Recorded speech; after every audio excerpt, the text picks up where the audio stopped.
Hi everyone, I am here today to discuss a topic that is being spoken about a lot at the moment today since the decision on the 24th of June regarding the Roe versus Wade court case in the United States. So I've just been sent several questions on this topic, which I'm going to read through and look at my responses and discuss these a little bit more. Before I start, I'd just like to say that some individual, very wise individual, Kevin, thank you, posted on my Telegram group that legislation and philosophical moral discussion about the whole situation are two completely different things. And that's really important to remember because people are getting muddled up between the moral philosophy and the legalities. They're getting muddled up between the two and kind of putting that all into one big section, and that you need to separate those in order to have two separate discussions. So that was very wise of him to say that, as people were doing that in the group. Having said that, the questions that I have been asked are more on the philosophical side, I have to say, rather than the legal side. And I've brought the 9 in. The reason why I'm going into this is this situation, the Roe versus Wade, is just the very, very minor, illusory front part of a much, much deeper agenda that goes into multiple layers. It's really just the face, if you will, of a deep structure, and there's so much more behind it.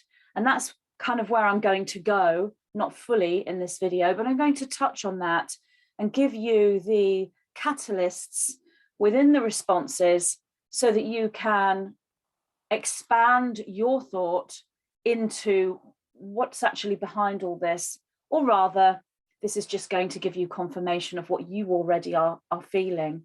So let's just go into this then and look at the very first question. And bear in mind, these are very much on the philosophical side rather than the legalities, which I don't really know regarding US law, and I haven't really looked into that. This is more about the cosmic universal law rather than the law that is created here in this reality.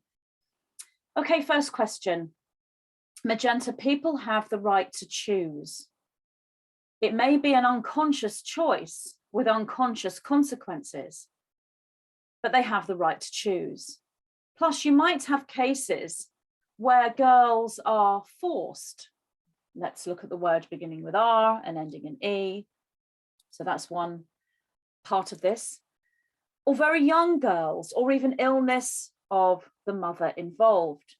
There's so many aspects to this. But there's always the question of until what month is this allowed? So that's within the gestation, within the pregnancy. What month is this allowed? And that, I think, is what this whole court case was about. Hence, some of the laws in certain states already have given this ceiling point within the months, cutoff points. If the fetus is in a very early stage, surely that is different to a 7-month-old baby, because surely the soul at early stages is not fully anchored, is it? This is what I feel. But isn't this what the elites and overlords wanted? To have fully mature baby fae for their practices? Bearing in mind, we are discussing how this law is going to be brought into the fictional novel, because we're not actually discussing anything that's actually happening in real life. This is all the urban fantasy fiction novel that I'm writing, which reflects situations that occur in our actual life. Okay, here's my reply. And bear in mind, these replies are all replies after me speaking to the 9. Some of these I'd already gone into with the 9 many years ago, so I already knew the answer. And anything I didn't know, I brought the 9 in. So this is myself and the 9 responding. And my reply was, the soul can anchor at any time after 13 weeks, but it is in and out prior to that. And forced removal or conscious aware removal, that is the taking of the fetus from the womb. We know that there's another word for that, but I'm not going to use that here. The soul is in and out prior to the 13 weeks, and the removal still affects the soul of the child and both parents. However, karmic consequences are different in different cases regarding this act, especially in the case of being forced, as in the word beginning with R. Okay, next question, which is related. Magenta, thank you. I too felt 12 weeks for some reason. Of course, it does affect all of them. I don't have a speck of doubt, and I'm so grateful I never had to make the choice like that. It would have broken my heart. So that was the question. And my reply was, it's actually 13 weeks. So this person picked up 12 weeks, which is very close. It's 13 weeks. Any time after 13 weeks, the soul can anchor, meaning that the soul itself merges fully with the incarnating baby.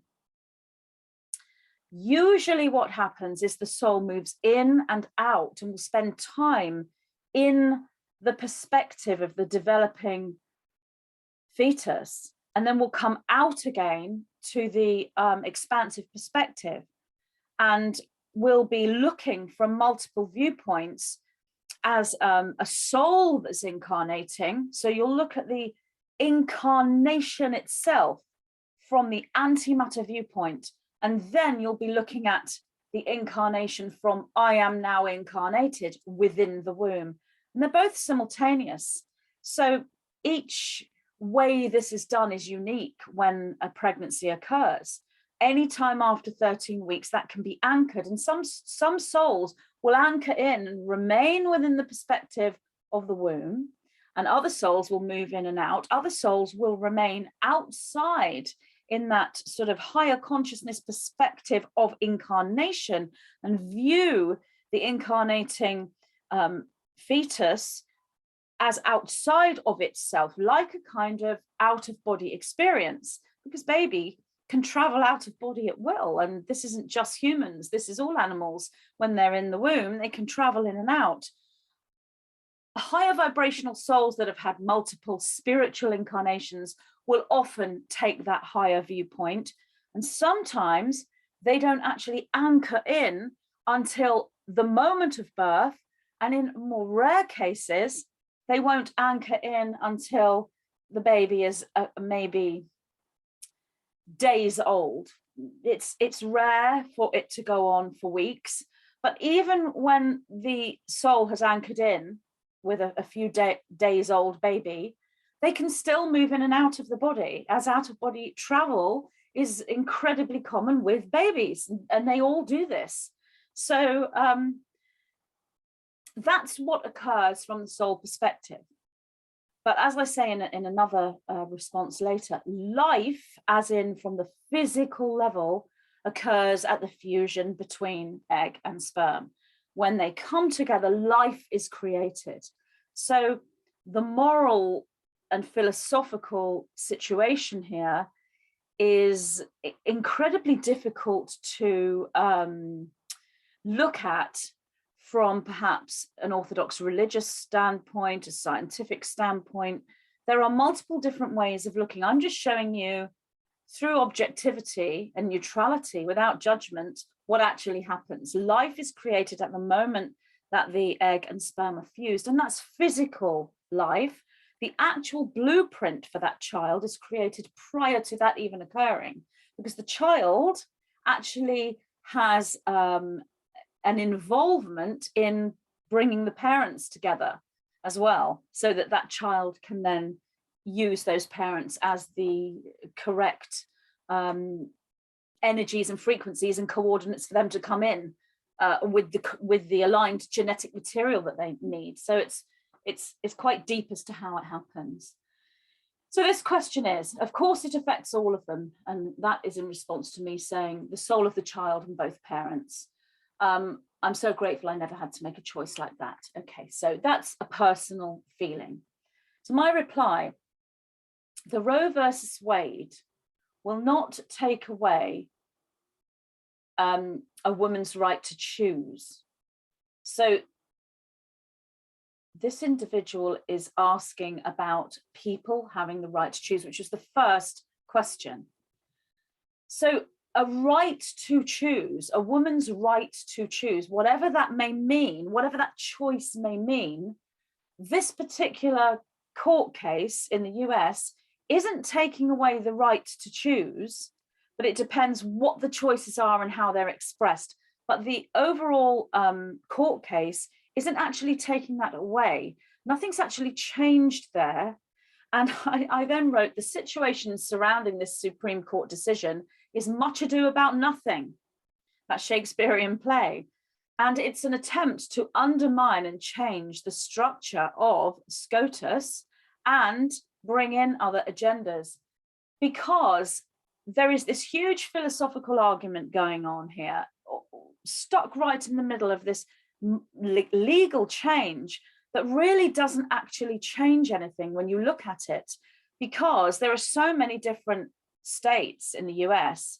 And even if they bring in their own laws, there are always ways that individuals can maneuver within those laws. So it's all much ado about nothing, really, when it comes to this this argument. And I'm talking here about the legality of it. I'm not talking about the morals. The morals and the philosophies have been mixed in with the legalities, coming from the state that is deep level, actually fueling that. And a legality is different to a moral philosophical discussion, which is what I said at the beginning. Okay, the next question is, Magenta, have you addressed the little unborn Fae being denied their entry into the Fae kingdom? Remembering we are discussing the novel. Please direct me towards a video if you have. I just feel that we shouldn't be denying the unborn Fae's desire to come through. I understand that external circumstances seem so impossible, and I understand that the systems in place are not enough to support this. And I understand that everyone's point of view is different, but it just seems so inhumane to me, despite whatever the arguments are. Please direct me for guidance. I'm sitting on neither side of the fence. I don't have the clarity to do that. I feel if we don't eat meat to honor animals' desire to live, shouldn't it be the same to honor an unborn Fae's desire to live? It's a good question, a little bit convoluted there, but good question. So my reply was, no, I have not addressed this specifically, so I can't direct this questioner to a video, and this is the one I'm making now. But it is connected to other things I have addressed, because as I said, there's this whole other multiple deeper agendas behind this one thing that's being presented all over the world, all across the world's media, but it's a cover, it's a face for all this stuff behind it. No, I have not addressed this specifically, but it's connected to other things I have addressed. Unborn Fae of high vibration starseed frequency will not be denied entry into this reality, the kingdom, the Fae kingdom. They will be coming in via New Earth to twin flame couples as their parents. Their birth will be planned, their conception will be planned from the point of perspective of the soul and that of their parents. It will be an agreement prior to all three of them ever incarnating. That's the starseed organic template. This gateway into incarnation increases, not decreases, as we go forward, because that has actually been hijacked. That's actually been something that's been targeted. And as we go forward with these higher frequencies that are raising on this planet, this gateway increases. More twin flame couples are being brought together. More people are walking the pre-incarnate blueprint. And then they are moving into these family setups with this unborn child that they made an agreement with prior to their incarnation. So these contracts, these birth contracts of higher vibrational souls carrying the crystal genetics, the indigo frequency, the diamond frequency, the golden children, the rose ray children, the blue ray souls, all of these are holding these pre-incarnate contracts. That's increasing, that's new earth. So there's no denying of any of those souls. That is all happening better than it has before. Okay, so going on to the next part of my reply. What is changing is random incarnations. So this is where huge numbers of souls line up to incarnate wherever they can. And there's jumping of the queue and, if you will, arguments about who will incarnate. It's not really an argument. Difficult to actually give a word to what this is, but opportunistic is probably the nearest energy. So what we're actually looking at here, I'm just going to move that away so I can talk about that. What we're actually looking at here are souls that want to incarnate on Earth. There is no contract from the perspective of the soul and the parents of the soul that's been created within this higher vibrational structure. This is more souls that, I mean, obviously there are pre-incarnate contracts for every soul, but these aren't the same. These from that same level are souls that are guided, and some of these souls ignore the guidance. So these are, when I say lower vibrational souls, they're not actually negative souls. These are souls that haven't polarized in previous incarnations. They're not that close to individualization, whereas the starseed souls that create the contracts will be individualized souls. So these souls line up, and literally hundreds, if not thousands sometimes, of souls wanting to just jump into any vehicle that they can. Now, this has been used also as part of the hijack, where sometimes there has been a star-seeded soul and a contract, and another soul will jump in and take the place of the soul that had made the contract. And this was all being broadcast from the dark magician structure to create chaos and bring in lower vibrational souls. That is something that didn't take off in the way that the dark structure wanted it to. It was an extraterrestrial fourth dimensional hijack. And really since 2012, that's rarely been happening. And especially now, since the solstice point, this gateway is opening so that these contracts are coming in from a fifth dimensional frequency, and they are hermetically sealed. So these other souls can't just jump in.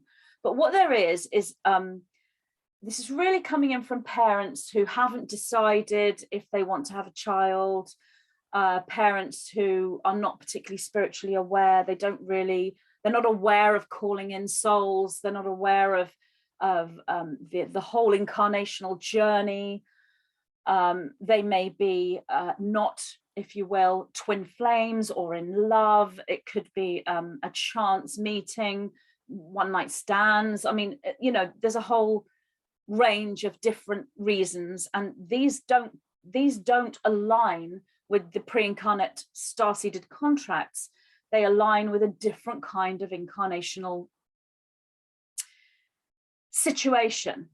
And so you have these souls that are looking to come in, and when they see an opening, they'll jump in, and there's rivalry and opportunistic behavior. It's not really an argument.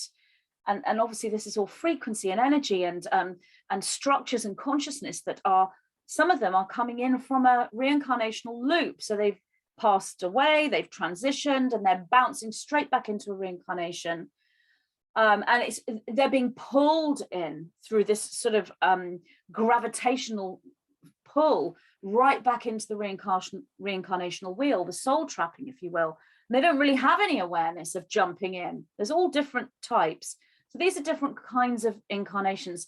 And that's what the 9 call random incarnations. These are the ones that don't have the pre-incarnate blueprinted plan.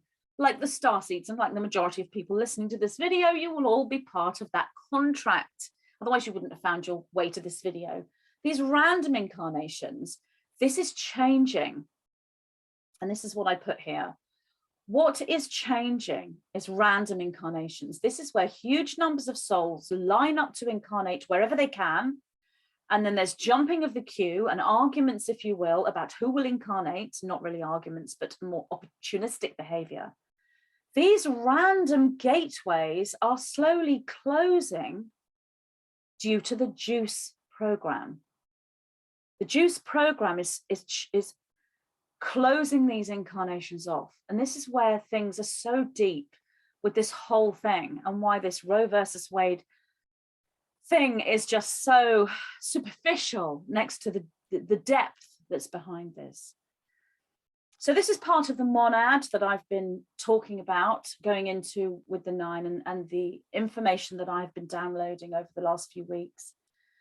The juice program is deeper than most people are aware of, and even in the spiritual movement, there is a lot of burying one's head in the sand regarding what this is, because the hijack is so multi-layered and so deep that even the spiritual teachers can't seem to face this, and therefore they aren't picking up accurate information because they're not ready to face this. And I knew when the monad came that it would be this picture, and I signed up to do this mission and to face this with objectivity, and that's what I'm doing. And on a subjective point of view, I don't like bringing forward information that upsets people and that causes these awful reactions. But on an objective point of view, this is my mission and this is what I was here to do. So I'm doing it, you know. Okay, let me see if I can go into this then. So there's so many layers here. So the juice program, created to prevent incarnation per se, in order to keep population within the fairy kingdom lower and reduce it down. There's also, if you will, nature at play here. So we're looking here especially at the collective consciousness of star-seeded humanity, the Divine Princess Aurora, Archangel Michael, if you will, the Christ energetic, the Jesus Christ frequency, whatever you want to call that positive polarization of universal and cosmic intelligence. That's at play here, balancing everything that the inverted hijack brings in. So the inverted hijack is looking at reduction of incarnation, prevention of incarnation to reduce population over time.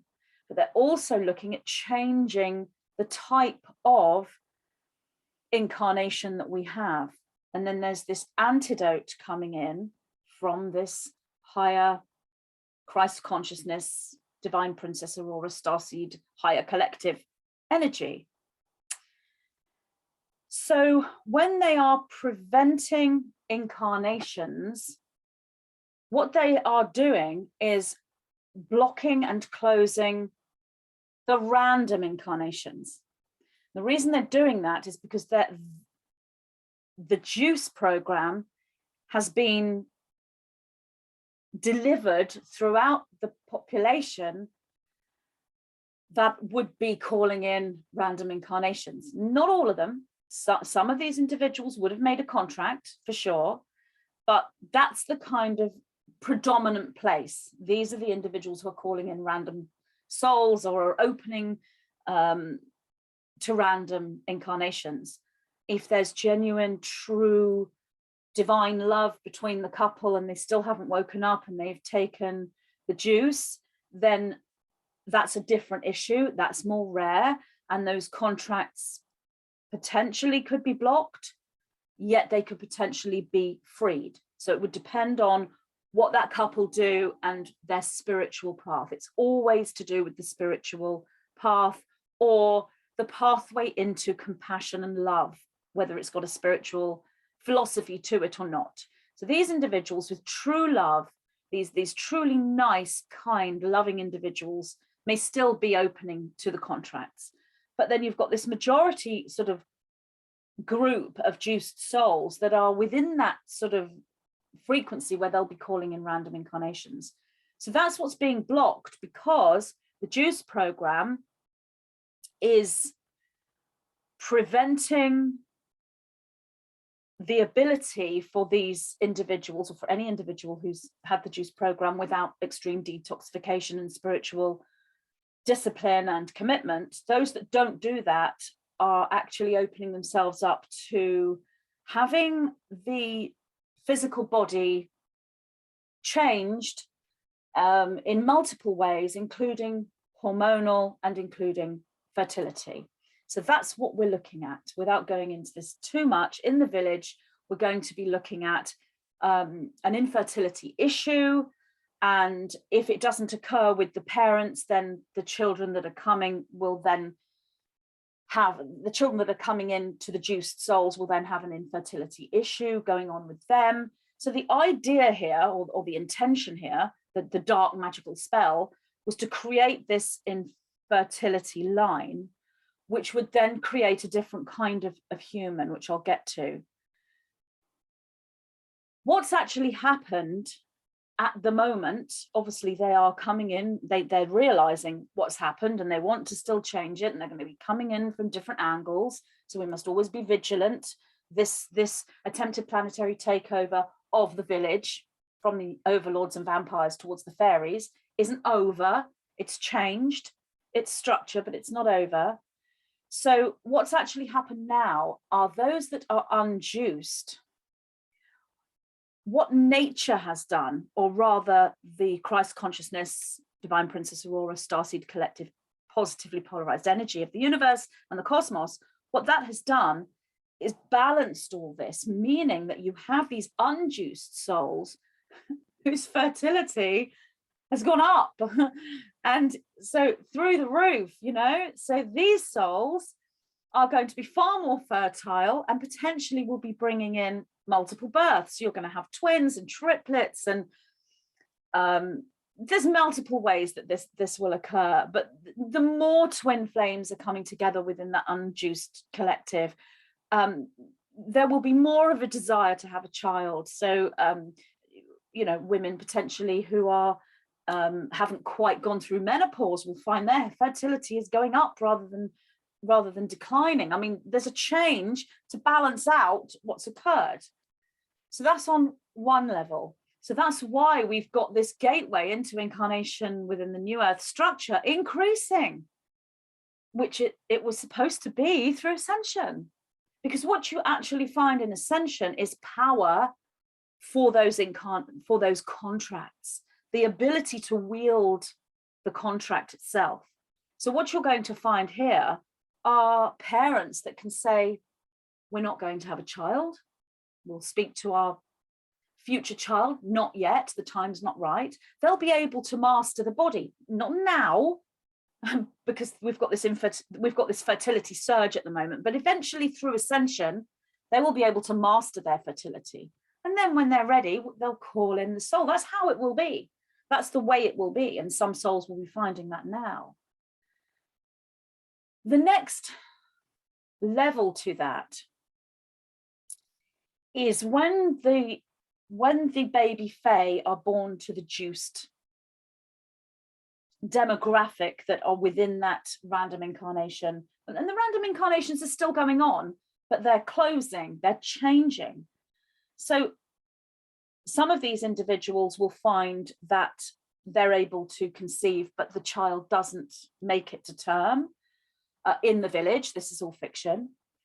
The ones that do, the babies will appear to be healthy, but what you will actually have here is a change within the hormonal structure, a change within the nervous system, and a change within the organic balance between the flame of the masculine and the flame of the feminine. There will be a change geometrically that dampens down that flame. And what that does is prevents that child from activating blue starfire and quantum convergence charge going through ascension. And that's all linked to the sexuality. So you will have a dampened down or a difference in sexuality. It will manifest differently. No one knows quite how this will manifest because it's new. It's not been done in this timeline through this planet in quite this way. But the intention there is to create an androgynous society. So we have the feeling that one is androgynous. And that's another deep issue, because there's always been individuals that have merged male and female frequency. And that's part of an organic structure. And you've always had individuals who will incarnate in one gender and will identify with another gender. That's part of an organic structure. But the hijack is taking all of this and changing the geometry of it. So the intention is to create this androgynous society that isn't fertile. And the reason for that is so that these fourth dimensional, partly organic, partly artificial intelligence beings, they can't incarnate at the moment into Earth, because the Earth vehicle and the human vehicle is not in alignment with their structure. But if an androgynous individual can be created and there's enough of them to reach critical mass, then these artificial intelligence stroke organic structures that are predominantly negatively polarized or on that path can actually come in through these new vehicles. That's the intention. That doesn't mean it will happen that way, because, as I said, there's this antidote coming in from the natural world and from the collective consciousness of humanity, where you've got this surge in fertility, and how this all plays out when we've got all these different agendas. No one knows for sure how this is going to play out. So that's why we see this in terms of bifurcation, because we see this one timeline which is negatively polarized, overlord intentions and everything, and then we've got this new Earth thriving society, and the AI society looks like it's the thriving one, and the new Earth will at first look like it's not thriving at all, because it's just, as I've said before, old and it looks like it's crumbling, and the other one looks like it's all new and shiny, but it's actually the other way around. Now, what will happen is there will be changes, there'll be differences in awakening, there will be healers that become aware of this, there will be things that will be done. So the agenda doesn't necessarily mean it's going to play out the way the agenda wants, because nature reacts and provides an antidote. So I can just tell you what the agenda is and what they're trying to do and where this antidote is, but there's more information yet to come about this situation. I'm trying to bring this forward as objectively as possible, without any judgment towards any group or any demographic whatsoever. And when it comes to, if you will, different individuals and LGBT individuals, it isn't that group that's targeted per se, because all groups are targeted. And many in the truth community will feel that that in itself is part of the agenda. It's targeted just like every other demographic. Everyone's targeted in a different way equally. And within the, if you will, LGBT community, or whatever, however it's presented, the alternative different individuals, the diversity that we have on this planet, there are many star seeds within that structure that are going through ascension, that will be assisting with this. So don't make the mistake of thinking anyone who's not completely sort of sexually straight are the only people that are on the path. It's not true at all. We've got a huge diversity, and within the star-seeded community and the awake community are a huge group of different individuals coming in with different vibrations from different planetary systems. So it to actually think, well, this is the dark group, this is the light group, and that's what they look like, that's going to be incredibly challenging for anyone to be able to differentiate between. Because the light and the dark will look the same. And the diversity in both of these worlds, if you will, is going to be huge. So you have to follow your own discernment and your own intuition as you move through. So I carried on with this reply. These random gateways are slowly closing due to the juice program and the infertility agenda. However, they're not all closing, and they are changing. The attempt at creating the androgynous society through the juice program will partially work. So it will partially work, but not fully. The male-female polarities will not be dumbed down to equal levels in every child. With some, nature will instead provide vehicles for twins and multiple births, but this will be a rarity at first. So I'm going to explain that. So you've got these twins and multiple births coming in within the non-juiced community due to this huge spike in infertility. Or that's certainly what it looks like. I mean, this isn't definite that it will manifest this way, but it's what it's looking like. But within the juiced community, when the child is born, instead of having this intentional, dumbed down male-female energy balance and hormonal structure that's different, instead of that coming into one child, then there'll be two children, and those children will then present with an equal balance. So they won't be androgynous because there'll be two.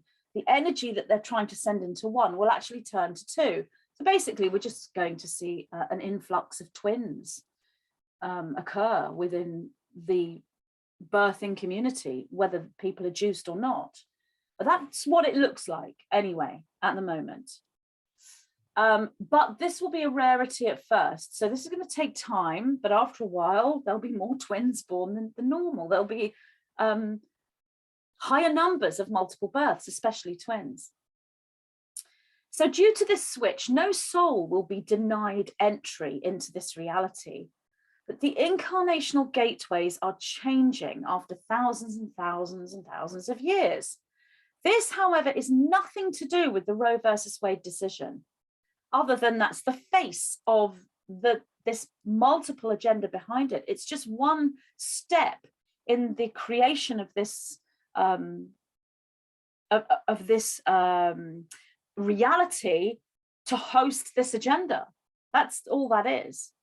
And it's a false presentation of what is a much, much deeper agenda from both the dark structure and the higher dimensional consciousness, the divine princess Aurora, collective consciousness of aware star-seeded humanity, which replaces hijack with catalyst and provides antidote. So what that means is the hijack becomes a catalyst for something else, and the antidote comes in. This is what I mean about the surge in fertility within the New Earth community, the bringing together of these destined twin flame couples, choosing to have more children than perhaps they would have done. You know, a couple might come together who, in a timeline without this hijack, they might not have had children, but in this timeline they will.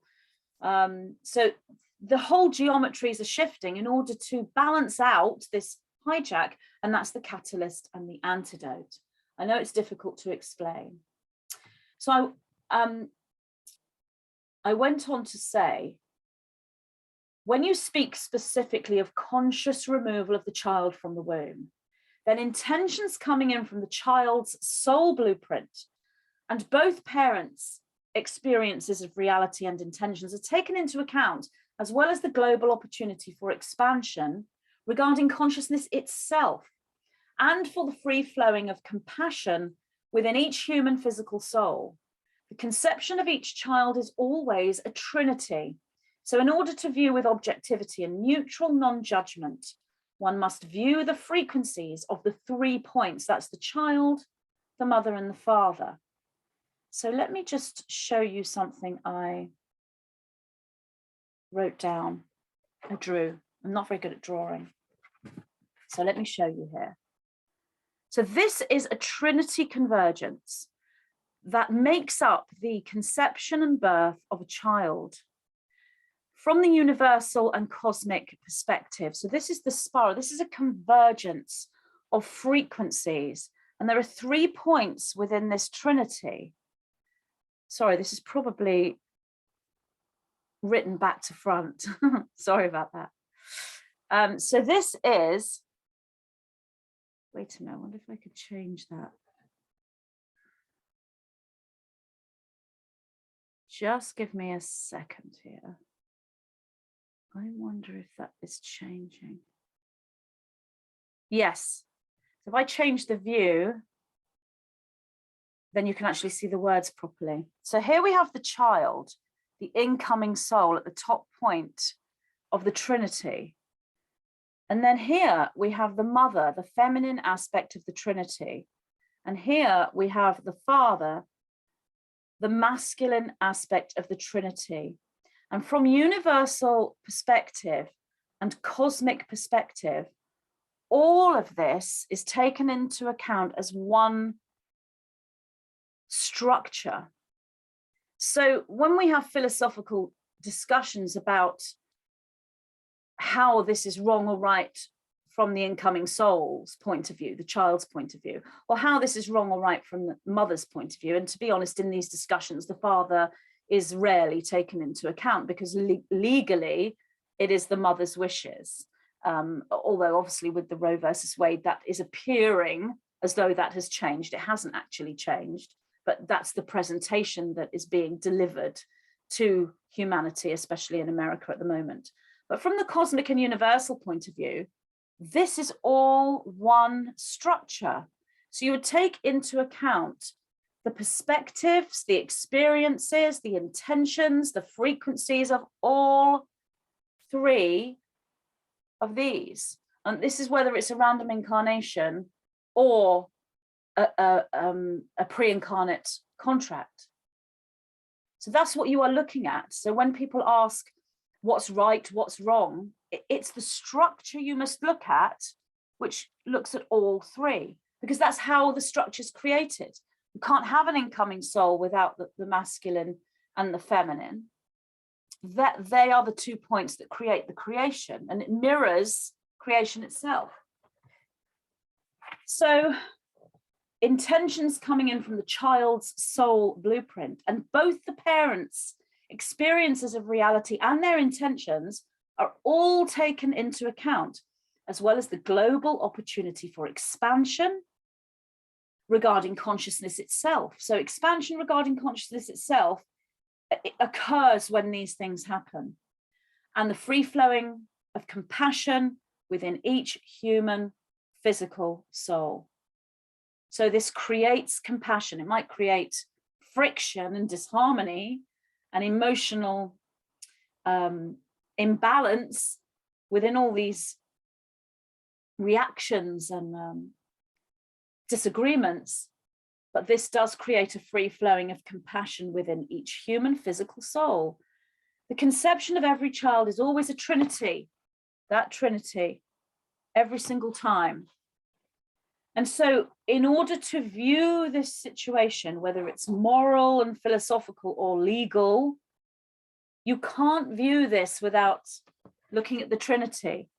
You look with objectivity and neutral non-judgment at the entire Trinity. This involves the mother, the father, and the child. Even if the father was just present for, 5 minutes, and then off he goes, that energy of him is still there.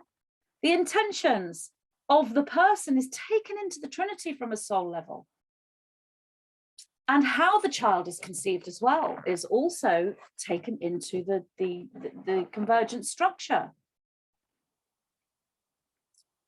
Okay, so after this was posted in the group, someone said something about the dark agenda within the novel, saying that the dark agenda was to sterilize all sleepers. So that's not necessarily the dark agenda. The dark agenda is to create this sterility program throughout. The agenda wasn't to preserve awake individuals and sterilize sleeping individuals. That's not in the intentions of the dark structure. But somebody just commented that that's the dark agenda, to sterilize all sleepers. As I said, it isn't, but that person wrote that.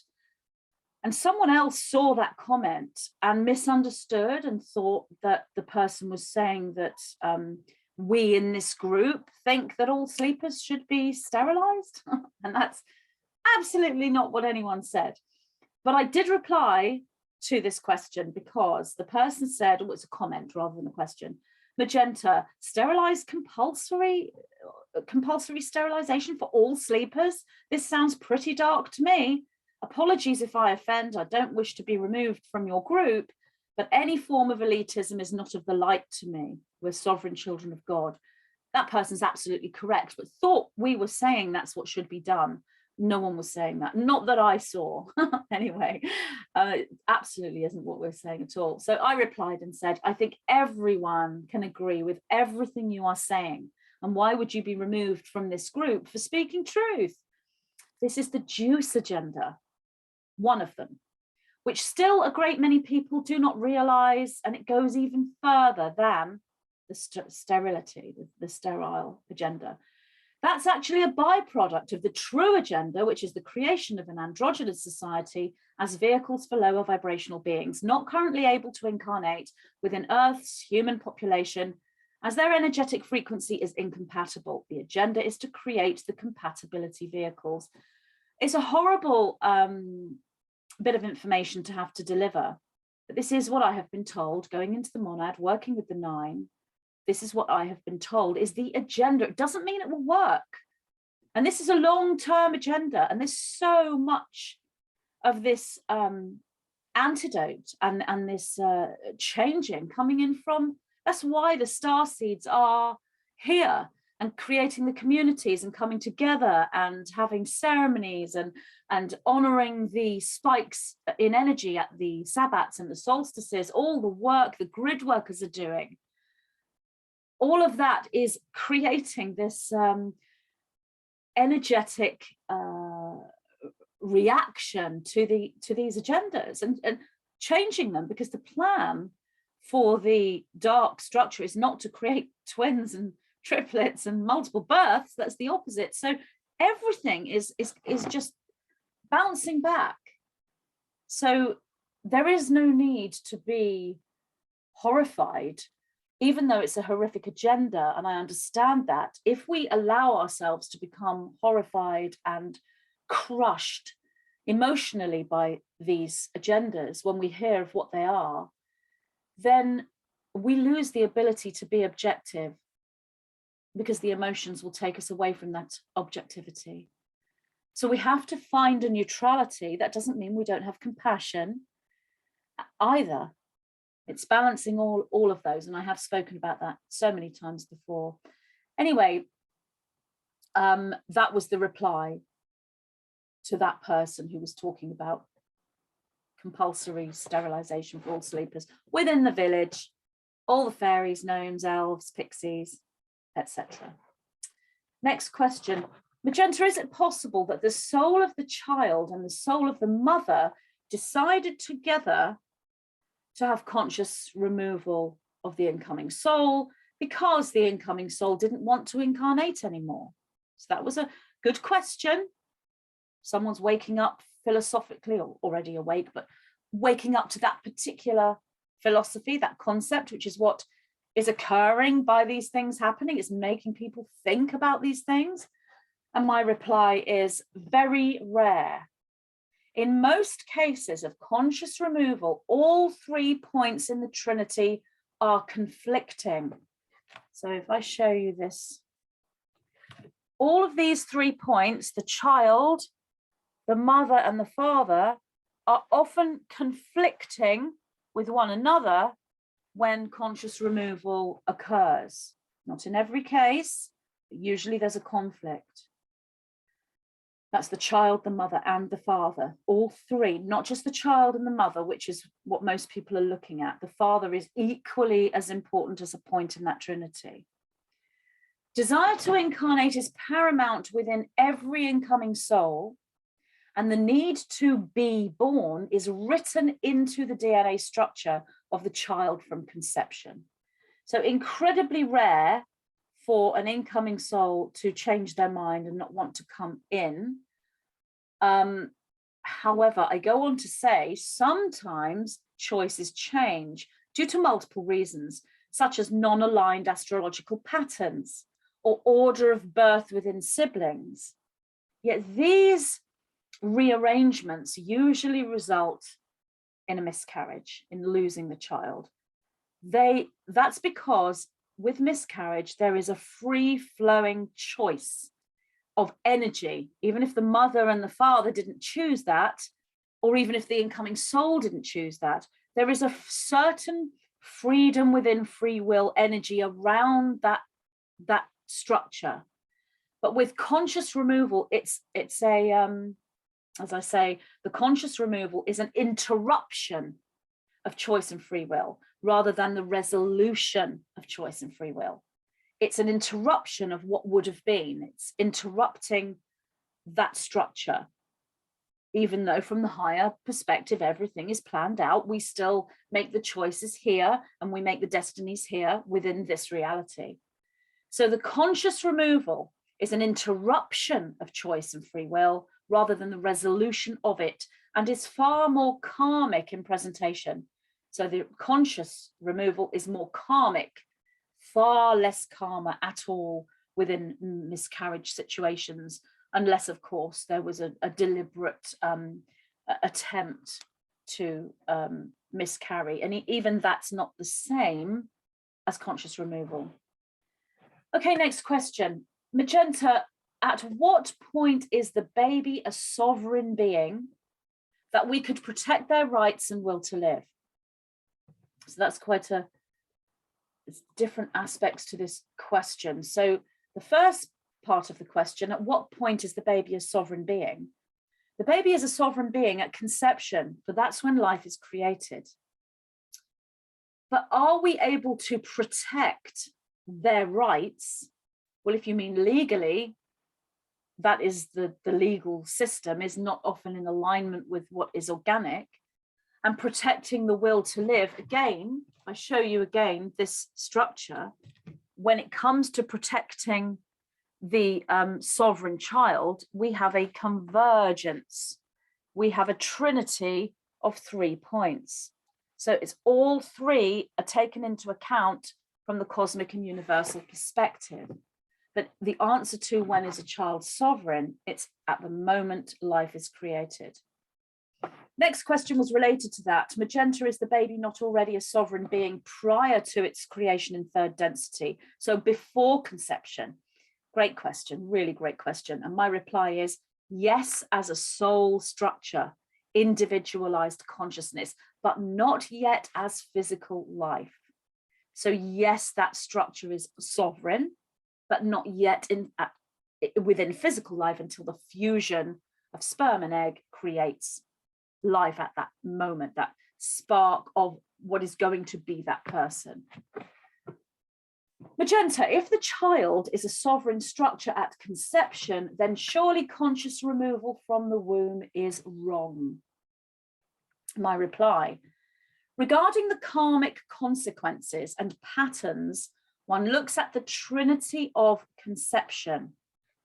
So let me show you this again.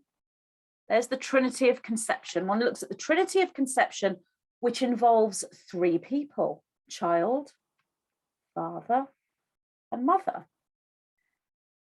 The intentions and frequencies of all 3 are taken into account within the universal and cosmic karmic rearrangement. Each trinity case will be entirely unique. And to speak of wrong or to have any judgment on a general level towards anything involving this structure is out of alignment with cosmic and universal law. I mean, people do make judgments, and there's nothing wrong with judging, but that's not in alignment with cosmic law or universal law. Next question, Magenta. So if the conscious removal occurs, can the soul come back through further pregnancies or in different ways, or not at all? Another great question. My reply, yes, but this will depend.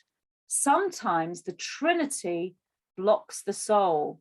So each case is different. So what I will say is sometimes this trinity, if there's a lot of conflict here, and the incoming soul is then removed, this trinity, because of the way it occurred, and I mean, there are thousands of examples, could block this soul coming in through this particular parents or any other structure of parents, depending on how the trinity has expressed itself.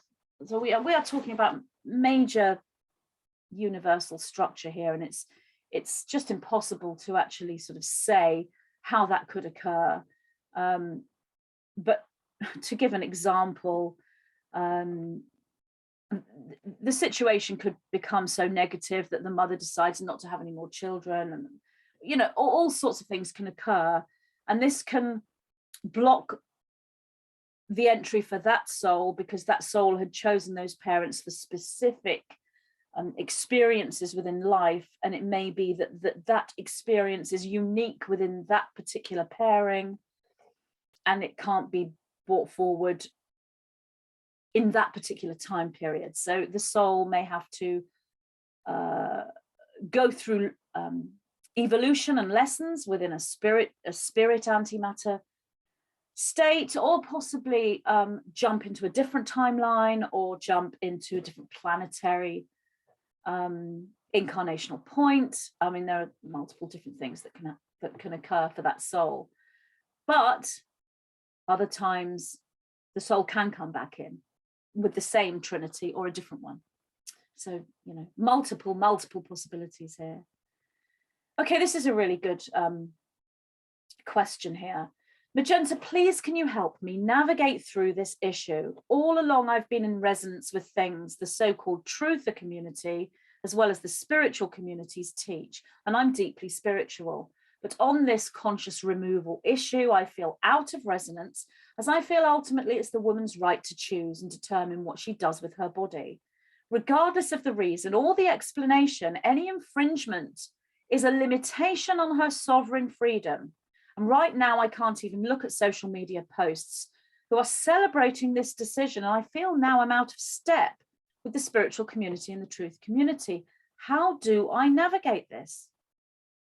My reply, that's the reason that this has occurred from the higher perspective, to push us into expansion of consciousness and the understanding of compassion regarding a conflicting trinity, the child, mother, and father. And the key here is to take a step back and see all three points of view. So whilst what you're saying about the mother's right to choose is absolutely correct, we have a father's right to choose as well, which is, as I said, usually ignored in most legal situations and sometimes in moral situations also. And the rights of the child, the three together create a structure. So to remain objective, step back and see all three. And you don't have to make an opinion or a judgment. You can simply observe this structure, see it for what it is, and simply observe it. You don't have to decide what it is or what it means to you. You can just acknowledge it and look at it and see the structure.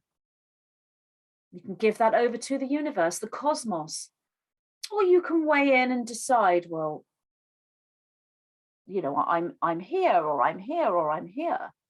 But the way to really be objective and navigate through is to see all three. And when it comes to the truth community and the spiritual community, whilst there is a lot of celebration of this Roe versus Wade ruling, I don't think that is uniform across the entire truth and spiritual community. I've seen posts that differ, but I think the celebration here is not really about the ruling. It may be for some. I think the celebration here is the fact that something the state that is deep appeared to want, they haven't got. Therefore, that is the reason for the celebration. But we need to go a little bit deeper and decide, do the state that is deep really, are are they really faced with a situation that they didn't want? Or was the whole thing engineered as a problem reaction solution in order for them to go forward and create conflict and division and bring forward further agendas, which is what I am seeing. I'm not seeing the deep state really disappointed here. I feel that this is part of what I've called the false awakening. But there's an intertwining between the false awakening and the real awakening. So within that structure, that's the state that is deep, you are going to have genuine individuals who don't agree and aren't aware of any other further agenda, and others that are acting, if you will. So keep an eye on this, but not necessarily because of the morals that are being presented within this particular ruling, but what is behind it? What's the structure behind it? What's the agenda in the first place? And how does this fit into everything? How is this connected to the JUICE program? I hope I've explained in this video the connections here and how significant this is for everyone on the planet to look at, but to look at the deep layers behind rather than what's presented as a very superficial front to a huge structure throughout the world's media. So as I have said, everything that I have spoken about in this video is fiction. It's all part of a novel that I am writing called The Bifurcated Village. Our protagonist is called Gloria Love. She is a fairy elf hybrid, and she has psychic and clairvoyant and telepathic abilities.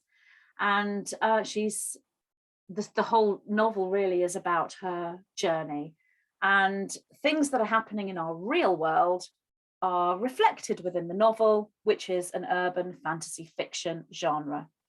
So that's the topic of Roe versus Wade and the questions and the information that's come through me over the last few weeks from the 9, with that monadic structure as well regarding the deeper agendas.